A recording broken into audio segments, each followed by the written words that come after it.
Merci Jean-François Portarieux. Merci Madame la Présidente. On se montre souvent admiratif en France du modèle de l'audiovisuel public britannique. Et on évoque régulièrement la création chez nous d'une BBC à la française.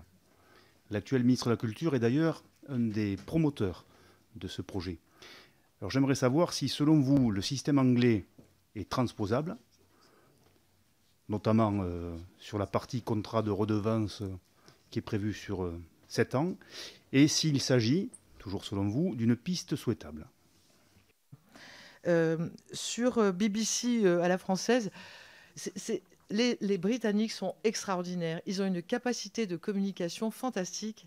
Et nous, on est d'une honnêteté naïve merveilleuse. Donc, on pense que parce que ça s'appelle tout BBC, c'est plus cohérent que notre audiovisuel national. Mais la marque a une importance redoutable dans ça.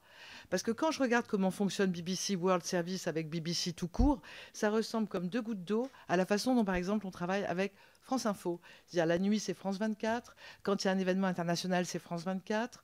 On fournit un journal du monde, etc. C'est exactement BBC News et BBC World News. Ça fonctionne pareil. On a accès à tous les contenus de France Télévisions en matière d'info. C'est pareil pour BBC. Simplement, alors on ne s'appelle pas France Info ou France Télé, on s'appelle France 24. Ou en radio, tous nos correspondants en français, parce que nous, on a 15 langues, la plupart sont mutualisés avec Radio France.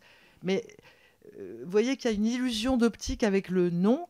Et la BBC, fusionnée, pas fusionnée, elle coûte beaucoup plus cher que les 6,7 milliards en France de budget. Donc, ce que je veux dire, c'est attention, on a toujours tendance à trouver l'herbe plus verte ailleurs. Par exemple, les Allemands, ils ont ARD, ZDF, Deutsche Welle. Bon, moi...